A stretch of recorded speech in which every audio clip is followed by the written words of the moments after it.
ಹಾವೇರಿಯಲ್ಲಿ ನವದುರ್ಗಿಯರ ದೇವಸ್ಥಾನದಲ್ಲಿ ನವರಾತ್ರಿ ಹಬ್ಬದ ಸಂಭ್ರಮ ಕಳೆಗಟ್ಟಿದೆ. ಆ ಕುರಿತು ಒಂದು ರಿಪೋರ್ಟ್ ನಿಮ್ಮ ಮುಂದೆ. ಒಂದೇ ಗರ್ಭಗುಡಿ, 9 ದುರ್ಗೆಯರು.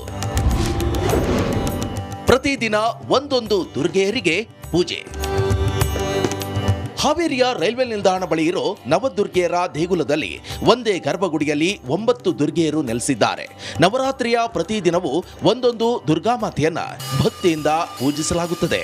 ಮೊದಲನೆಯ ದಿನ ಶೈಲಪುತ್ರಿಗೆ ಪೂಜೆ ಪುನಸ್ಕಾರ ನಡೆಯಿತು. ಈ ವೇಳೆ ನೂರಾರು ಭಕ್ತರು ದೇವಿಯನ್ನ ಕಣ್ತುಂಬಿಕೊಂಡು ಪುನೀತರಾದರು.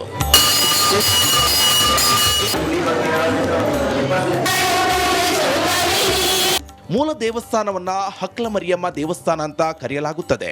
ಈ ದೇಗುಲದಲ್ಲಿ ಸುಮಾರು 37 ದೇವರ ಮೂರ್ತಿಗಳನ್ನ ಪ್ರತಿಷ್ಠಾಪಿಸಲಾಗಿದೆ. ಇದಕ್ಕೆ ದೇವಿ ಪಂಚಾಯತ್ ಅಂತ ಕರೆಯಲಾಗುತ್ತೆ. ಇನ್ನು ಒಂದೇ ಗರ್ಭಗುಡಿಯಲ್ಲಿ ನವದುರ್ಗೆಯರು ಮೂರ್ತಿಗಳಿರುವಂತಹ ದೇವಸ್ಥಾನಗಳು ರಾಜ್ಯದಲ್ಲಿ ವಿರಳವಾಗಿದೆ. ಒಂದು ಮಂಗಳೂರಿನಲ್ಲಿ ಇದ್ರೆ ಇನ್ನೊಂದು ಹಾವೇರಿಯಲ್ಲೇ ಇರೋದಂತೆ. ಈ ನವದುರ್ಗ ದೇವಸ್ಥಾನ ಮೂಲ ಹಕ್ಕಲು ಮರಿಯಮ್ಮ, ಇದು ಹಾವೇರಿಯ ರೈಲ್ವೆ ಸ್ಟೇಷನ್ನ ಬಳಿ ಇದೆ. ಇಲ್ಲಿ ದುರ್ಗೆಯ 9 ಅವತಾರವನ್ನು ಕೂಡ ಒಂದೇ ಗರ್ಭಗುಡಿಯಲ್ಲಿ ಪ್ರತಿಷ್ಠಾಪನೆಯನ್ನು ಮಾಡಿದ್ದಾರೆ. ಇಲ್ಲಿ ನವರಾತ್ರಿಯನ್ನು ಬಹಳ ವಿಜೃಂಭಣೆಯಿಂದ ಆಚರಣೆ ಮಾಡ್ತಾರೆ. ಹಕ್ಕಲು ಮರಿಯಮ್ಮ ದುರ್ಗಮ್ಮ ಅಷ್ಟೇ ಇದ್ದರು. ಅವಾಗ ಬಗ್ಗಿ ಬಂದು ಒಂದೇ ನಿಂತು ಹೋಗೋಕೆ ಒಂದು ದಾರಿ ಇರಲಿಲ್ಲ. ಅಷ್ಟು ಸಣ್ಣ ಗುಡಿ ಇದ್ದು ದೇವಸ್ಥಾನ. ಒಂದು ಹಿಂದೆ ಬೇವಿನ ಮರ ಇತ್ತು, ಅದಕ್ಕೆ ಸಿಟ್ಲು ಬಡ್ದು ಅದು ಶಿಥಿಲಾವಸ್ಥೆ ಬಂದಾಗ ಇದೆಲ್ಲ 1995 ಇದು ಕಟ್ಟಲಿಕ್ಕೆ ಪ್ರಾರಂಭ ಆಯ್ತು. ಅಲ್ಲಿದ್ದ ಇಲ್ಲಿವರೆಗೂ ನವದುರ್ಗೆಯರ ದೇವಸ್ಥಾನ ಅಂದ್ರೆ ಅತಿ ಪ್ರಸಿದ್ಧವಾದ ದೇವಸ್ಥಾನ ಇದು. ಇನ್ನು ಈ ದೇವಸ್ಥಾನ 1905ರಲ್ಲಿ ಸ್ಥಾಪನೆಯಾಗಿತ್ತು. 1905ರಲ್ಲಿ ಕಲ್ಲಿನ ಮೂರ್ತಿಗಳನ್ನ ಇಟ್ಟು ಪೂಜೆ ಮಾಡ್ತಿದ್ರು. ಬಳಿಕ 2009ರಲ್ಲಿ ನವದುರ್ಗೆಯರ ದೇವಸ್ಥಾನ ಸೇರಿದಂತೆ ಸುಮಾರು 38 ದೇವರ ಮೂರ್ತಿಗಳನ್ನ ಇಲ್ಲಿ ಸ್ಥಾಪಿಸಿ ಪೂಜೆ ಮಾಡ್ತಿದ್ರು. ಈ ದೇವಸ್ಥಾನಕ್ಕೆ ವರ್ಷದಿಂದ ವರ್ಷಕ್ಕೆ ಭಕ್ತರ ಸಂಖ್ಯೆ ಹೆಚ್ಚಾಗ್ತಿದೆ.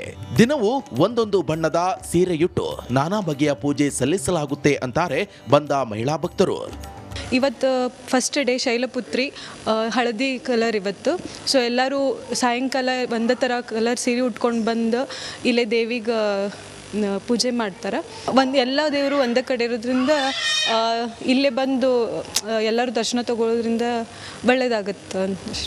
ಈ ವಿಶೇಷ ದೇವಾಲಯ ಹಾವೇರಿಯಲ್ಲಿ ಸ್ಥಾಪನೆಯಾಗಿರುವುದು ಏಲಕ್ಕಿ ನಾಡಿನ ಜನರಿಗೆ ಸೌಭಾಗ್ಯವೇ ಹೌದು. Maruti BM, republic Kannada, Haveri.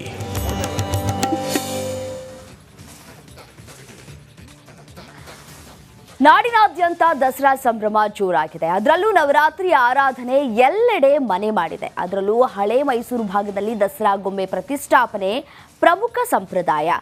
ಈ ಗೊಂಬೆ ಪ್ರತಿಷ್ಠಾಪನೆಯನ್ನೇ ಉತ್ತರ ಕರ್ನಾಟಕದಲ್ಲಿಯೂ ಕೂಡ ಮಾಡಲಾಗುತ್ತೆ. ಅದು ಇದೀಗ ಕಣ್ಮನವನ್ನ ಕೂಡ ಸೆಳೀತಾ ಇದೆ. ಆ ಕುರಿತ ಒಂದು ರಿಪೋರ್ಟ್ ಇಲ್ಲಿದೆ.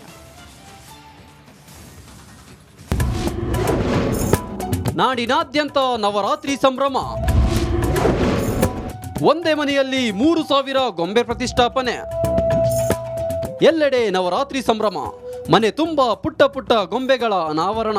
ಒಂದೊಂದು ಗೊಂಬೆಯ ಹಿಂದೆಯೂ ಒಂದೊಂದು ಪೌರಾಣಿಕ ಮತ್ತು ಇತಿಹಾಸದ ಕಥೆ ಇದೆ. ಇದೇ ಮೊಟ್ಟ ಮೊದಲ ಬಾರಿಗೆ ಉತ್ತರ ಕರ್ನಾಟಕದ ಧಾರವಾಡದಲ್ಲಿ ಗೊಂಬೆ ಪ್ರದರ್ಶನವನ್ನು ಪರಿಚಯಿಸಲಾಗ್ತಾ ಇದೆ. ನಾವು ಧಾರವಾಡದಲ್ಲಿರುವಂತ ಚಂದ್ರಿಕಾ ಕಟ್ಟಿ ಅನ್ನೋರ ಮನೆಯಲ್ಲಿ ಏನಂತಂದ್ರೆ ಸುಮಾರು 3000ಕ್ಕೂ ಹೆಚ್ಚು ಗೊಂಬೆಗಳನ್ನ ತಮ್ಮ ಮನೆಯಲ್ಲಿರುವಂತ ಒಂದು ಪ್ರತಿಷ್ಠಾಪನೆ ಮಾಡಿದ್ದಾರೆ. ಇದು ಧಾರವಾಡದ KIADB ಕಾಲೋನಿಯಲ್ಲಿರೋ ಚಂದ್ರಿಕಾ ಕಟ್ಟಿ ಎಂಬುವರ ಮನೆಯಲ್ಲಿ ಕಂಡು ಬಂದ ದೃಶ್ಯ. ಕಳೆದ 27 ವರ್ಷಗಳಿಂದ ಚಂದ್ರಿಕಾ ಕಟ್ಟಿ ದಾವಣಗೆರೆಯಲ್ಲಿ ಗೊಂಬೆ ಪ್ರತಿಷ್ಠಾಪನೆ ಮಾಡುತ್ತಾ ಬಂದಿದ್ರು. ಆದ್ರೆ ಈಗ ಧಾರವಾಡದಲ್ಲಿ ಬಂದು ನೆಲೆಸಿದ್ದಾರೆ. ಹೀಗಾಗಿ ಈ ವರ್ಷದಿಂದ ಧಾರವಾಡದಲ್ಲಿ ಮುಂದುವರಿಸಿದ್ದಾರೆ. ಇದು ಹಿಂದಿನ ಕಾಲದಿಂದನೂ ನಡೆದಿರ್ತಕ್ಕಂತ ಪದ್ಧತಿ. ಈ ಪದ್ಧತಿ ನಮ್ಮ ಮನೆಯಲ್ಲೂ ಇದೆ. ಹೀಗಾಗಿ ನಾವು 28 ವರ್ಷದಿಂದ ದಸರಾ ಗೊಂಬೆನ ಕೂಡಿಸ್ತಾ ಬರ್ತಾ ಇದೀವಿ ಸರ್.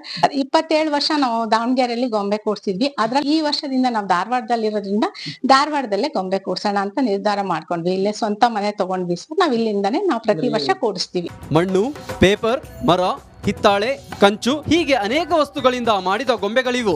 ಒಂದಷ್ಟು ಗೊಂಬೆಗಳನ್ನು ಬೇರೆ ಕಡೆಯಿಂದ ತರಿಸಿದ್ರೆ ಹಲವಾರು ಗೊಂಬೆಗಳನ್ನು ಕುಟುಂಬ ಸದಸ್ಯರೆಲ್ಲ ಸೇರಿ ತಯಾರಿಸಿದ್ದಾರೆ. ಒಟ್ಟು 3000 ಗೊಂಬೆಗಳನ್ನು ತಮ್ಮ ಮನೆಯಲ್ಲಿಯೇ ಪ್ರತಿಷ್ಠಾಪನೆ ಮಾಡಿದ್ದಾರೆ.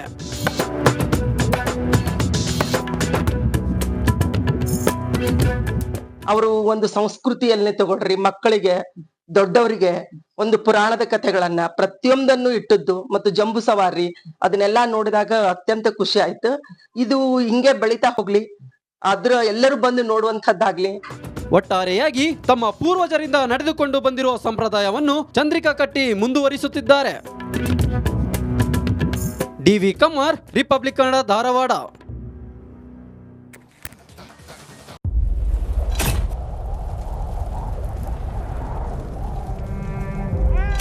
They destroyed our house and our life.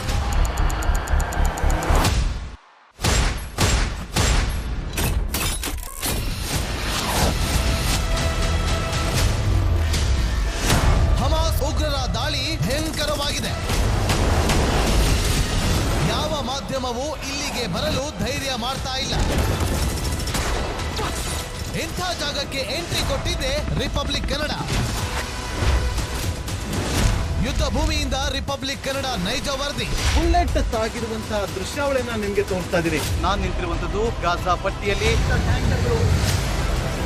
Hamas ಬಂಡುಕೋರರು ಹಿಡಿದಿದ್ದ ವೆಪನ್ಗಳಿದು.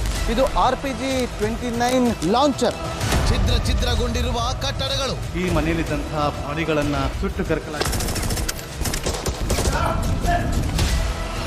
6,000 ಸಾವಿನ ಗಡಿ ದಾಟಿದೆ, ನರಕವನ್ನಾಗಿ ಮಾಡಿಬಿಟ್ಟಿದ್ದಾರೆ.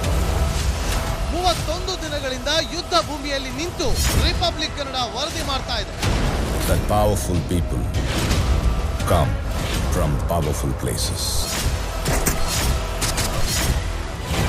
1 ವರ್ಷದ ನಿರ್ಭೀತ ಪತ್ರಿಕೋದ್ಯಮ ರಿಪಬ್ಲಿಕ್ ಕನ್ನಡ, ಇದು ನಿಮ್ಮ ಧ್ವನಿ.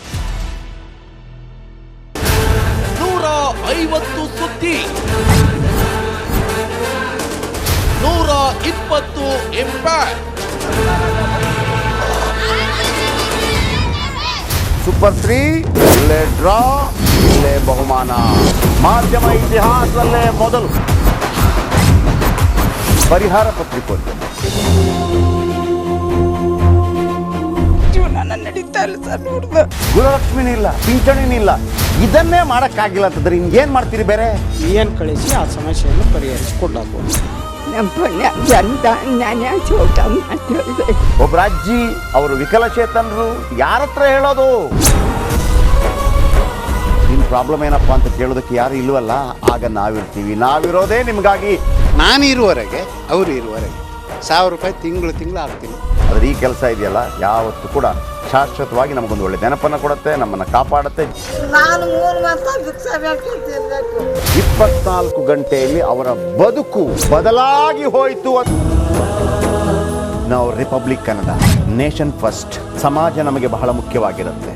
ನಾವು ಆ ಜಾತಿ ಈ ಜಾತಿ ಅಂತ ನೋಡೋದಿಲ್ಲ. ಸಮಾಜದ ಕಟ್ಟ ಕಡೆ ವ್ಯಕ್ತಿ ಯಾರಿರ್ತಾನೆ, ಅದು ಯಾವುದೇ ಜಾತಿಯವನಾಗಿರ್ಬೋದು, ಯಾರು ಕಷ್ಟದಲ್ಲಿದ್ದಾನೆ ಅವನ ಪರವಾಗಿ ಧ್ವನಿಸ್ತೇವೆ. ಕನ್ನಡಕ್ಕೆ ಧನ್ಯವಾದ. ನಾವು 1 ವರ್ಷದ ನಿರ್ಭೀತ ಪತ್ರಿಕೋದ್ಯಮ ರಿಪಬ್ಲಿಕ್ ಕನ್ನಡ, ಇದು ನಿಮ್ಮ ಧ್ವನಿ.